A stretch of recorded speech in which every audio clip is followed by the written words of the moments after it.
1997년 12월 어느 가정의 저녁 식탁. 따뜻하던 된장찌개 냄새가 점점 사라지고 있었습니다. 반찬은 하나둘 줄어들었고 아버지의 웃음소리도 함께 작아졌죠. 괜찮아. 다 잘 될 거야. 아버지는 그렇게 말씀하셨지만 젓가락을 쥔 손이 미세하게 떨리고 있었습니다. 어머니는 고개를 숙인 채 밥을 드셨고 아이들은 그저 분위기를 읽었습니다. 그 겨울, 대한민국 전체가 얼어붙고 있었습니다.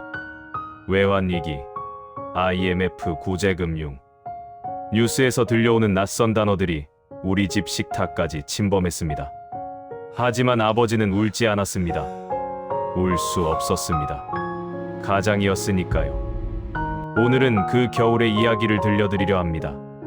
대한민국을 다시 일으켜 세운 우리 아버지들의 이야기를요. 1997년 여름까지만 해도 모든 게 괜찮았습니다. 아버지는 대기업 중간관리자셨죠. 매달 통장에 찍히는 월급으로 우리는 평범하게 살았습니다. 학원도 다니고 가끔 외식도 하고 명절엔 새 옷도 샀죠. 하지만 11월부터 분위기가 이상해졌습니다. 여보, 회사에서 명예퇴직받는 사람이 생겼대요. 아버지의 목소리엔 처음 듣는 떨림이 있었습니다. TV에선 연일 기업들의 부도 소식이 들려왔죠. 기아자동차, 한보철강, 산미그룹. 재벌 대기업들이 무너지기 시작했습니다. 도대체 무슨 일이 벌어진 걸까요? 1997년 11월 대한민국의 외환보유고는 바닥을 드러냈습니다. 쉽게 말하면 나라가 가진 돈이 떨어진 거죠. 기업들은 무리한 차입 경영으로 빚더미에 앉았고 은행들은 부실 대출로 위태로웠습니다. 외국 투자자들은 한국은 위험하다며 돈을 빼가기 시작했습니다. 환율은 폭등했습니다. 달러당 800원이던 환율이 순식간에 2,000원을 넘었죠. 이게 무슨 의미일까요? 우리가 해외에서 물건을 사려면 2배 이상의 돈이 필요하다는 뜻입니다. 기업들은 달러 빚을 갚지 못해 줄줄이 무너졌습니다. 12월 3일 정부는 결국 IMF에 구제금융을 요청했습니다. 195억 달러. 우리나라 역사상 최대 규모의 차입이었죠. 조건은 가혹했습니다. 고금리 정책, 기업 구조 조정, 공공부문 개혁. IMF는 한국 경제 전체를 수술대에 올렸습니다. 그날 저녁 아버지는 소주를 드셨습니다. 평소엔 술을 즐기지 않으셨는데 말이죠. 애들 학원은 일단 하나만 보내자. 어머니가 고개를 끄덕였습니다. 그날부터 우리 집 겨울이 시작됐습니다. 1998년 1월 15일 아버지가 회사에서 일찍 돌아오셨습니다. 오후 3시, 평소 같으면 있을 수 없는 시간이었죠. 손에는 하얀 봉투가 들려 있었습니다. 명예퇴직 권고안. 미안하다. 아버지가 처음으로 우리에게 하신 말씀이었습니다. 어머니는 아무 말 없이 아버지를 안아드렸고 우리는 그저 지켜볼 수밖에 없었습니다. 대한민국 전체가 무너지고 있었습니다. 거리엔 정리해고, 통보를 받은 가장들이 넘쳐났습니다. 실업률은 8.6%까지 치솟았죠. 숫자로는 작아 보이지만 이건 170만 명이 하루아침에 일자리를 잃었다는 뜻입니다. 서울역 지하도에는 노숙자들이 늘어났습니다. 어제까지 회사원이었던 사람들이 오늘은 길거리에 앉아 있었죠. 고시원과 쪽방촌은 실직자들로 가득 찼습니다. 아버지는 새벽 5시면 집을 나가셨습니다. 어디로 가시는지 물어보지 못했습니다. 물어보면 안 될 것 같았으니까요. 나중에 알았습니다. 지하철역 화장실에서 세수하고 무료 급식소에서 점심을 해결하고 도서관에서 구인 광고를 보셨다는 거요. 집안 분위기는 얼어붙었습니다. 어머니는 파트타임 일자리를 구하셨습니다. 마트 계산대, 식당 설거지, 전단지 돌리기. 할 수 있는 건 다 하셨죠. 저녁 6시에 퇴근하시고 밤 10시에 또 나가셨습니다. 우리 용돈은 사라졌습니다. 아니, 용돈 같은 건 바랄 수도 없었죠.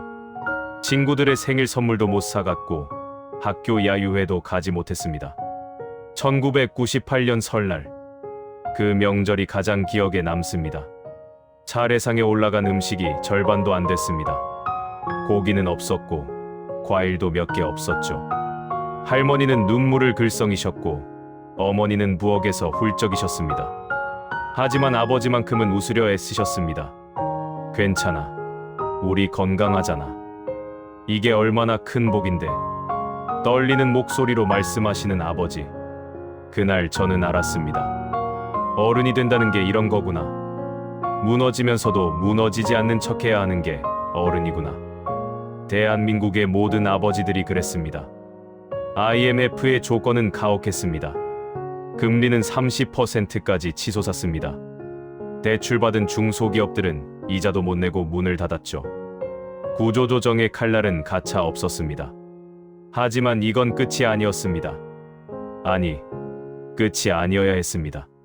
1998년 1월 5일 첫 방송이 나갔습니다. 사랑의 금 모으기 운동이 시작됩니다. 처음엔 반신반의했죠. 금을 모아서 나라 빚을 갚는다고? 정말 가능한 일일까? 그런데 기적이 일어났습니다. 다음 날 아침 어머니가 서랍을 뒤지기 시작하셨습니다. 그리고 오래된 보자기에서 무언가를 꺼내셨죠. 결혼 반지였습니다. 어머니, 이건 괜찮아. 어차피 요즘 낄 일도 없고. 어머니는 웃으셨지만 눈가가 붉어지셨습니다. 그 반지는 아버지가 28 청춘에 2달 월급 모아서 사신 거였습니다. 30년을 손가락에 끼고 사셨던 거였죠. 은행 앞에는 긴 줄이 늘어서 있었습니다. 할머니들은 금가락지를 내놓으셨고 아이들은 돌반지를 들고 왔습니다. 이게 얼마나 되려나 싶었지만 모두가 나왔습니다. 350만 명이 참여했습니다. 모인 금은 227톤. 돈으로 환산하면 약 2조 원이었죠. 물론 이것만으로 195억 달러를 갚긴 부족했습니다. 하지만 중요한 건 돈이 아니었습니다. 우리는 할 수 있다는 믿음이었습니다. 아버지도 변하기 시작하셨습니다. 제 취업은 쉽지 않았습니다. 50대 중반, 고학력 사무직 출신. 기업들이 가장 꺼리는 조건이었죠. 하지만 아버지는 포기하지 않으셨습니다. 치킨집을 차리셨습니다. 대기업 중간관리자에서 동네 치킨집 사장님으로. 처음엔 자존심이 상하셨을 겁니다. 하지만 아버지는 새벽 시장에 나가 닭을 사오셨고 직접 양념을 만드셨고 배달까지 뛰셨습니다. 일이라는 게 원래 이런 거야. 땀 흘려 번 돈이 제일 떳떳한 거라고. 처음으로 다시 웃는 얼굴을 보셨습니다. 나라도 서서히 회복되기 시작했습니다. 기업들은 구조조정을 단행했습니다. 아픈 과정이었지만 부실을 털어내고 체질을 개선했죠. 외환보유고도 차츰 늘어났습니다. 1998년 말 외환보유고는 520억 달러까지 회복됐습니다. 1년 전 39억 달러밖에 없었던 것에 비하면 기적이었죠.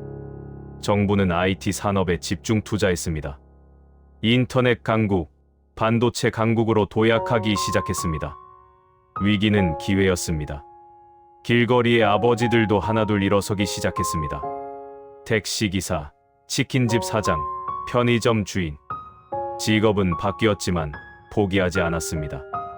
대한민국은 무너지지 않았습니다. 아니, 무너질 수 없었습니다. 가족을 지켜야 하는 아버지들이 있었으니까요. 2001년 8월 23일 IMF 차입금 195억 달러, 전액 조기 상환. 당초 2004년까지 갚기로 했던 빚을 3년이나 앞당겨 갚았습니다. 전 세계가 놀랐습니다. 망할 것 같던 나라가 이렇게 빨리 일어섰다니. 외환보유고는 1020억 달러로 세계 6위까지 올랐습니다. 대한민국은 IT 강국으로 거듭났습니다. 삼성전자는 메모리 반도체 세계 1위, 현대자동차는 세계 5대 자동차 회사로 성장했죠.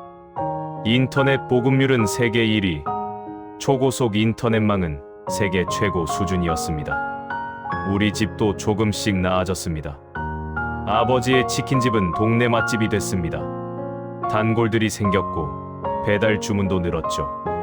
어머니는 파트타임을 그만두고 가게를 도우셨습니다. 저녁 식탁에 반찬이 늘어나기 시작했습니다. 하지만 모든 게 예전으로 돌아간 건 아니었습니다. IMF는 한국 사회를 바꿔놨습니다. 평생 직장 개념이 사라졌고 비정규직이 늘었습니다. 소득 양극화는 심해졌고 청년 실업은 새로운 문제가 됐죠. 그래도 우리는 이겨냈습니다. 아버지 세대의 희생 위에서 우리는 다시 일어섰습니다. 그들이 흘린 땀과 눈물이 오늘의 대한민국을 만들었습니다. 아버지, 이제야 묻습니다. 그때 왜 우셨나요? 새벽에 혼자 방에 계실 때 가끔 훌쩍이시는 소리를 들었습니다. 모르는 척했지만 알고 있었습니다. 당신이 얼마나 무너지고 싶었을지. 하지만 당신은 우리 앞에서 울지 않았습니다. 괜찮아라고 말하며 웃으셨습니다.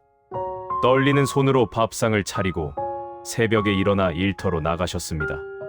쓰러질 것 같았지만 쓰러지지 않으셨습니다. 왜냐면 당신은 아버지였으니까요. 그 겨울, 당신이 지킨 건 우리 가족만이 아니었습니다. 대한민국이었습니다. 350만 명의 아버지와 어머니들이 금반지를 내놓으며 나라를 다시 일으켜 세웠습니다. 그래서 오늘 우리는 세계 10위 경제 대국에서 살고 있습니다. 설날이 다가옵니다. 올해는 부모님을 꼭 안아드리세요. 사랑한다. 한번 말씀드리세요. 그분들이 지켜준 오늘이 얼마나 소중한지 우리는 알아야 합니다. IMF. 그 겨울은 춥고 어두웠습니다. 하지만 아버지는 울지 않았습니다. 대신 대한민국의 봄을 준비하고 계셨습니다. 그리고 그 봄은 왔습니다. 오늘 당신 덕분입니다. 고맙습니다, 아버지.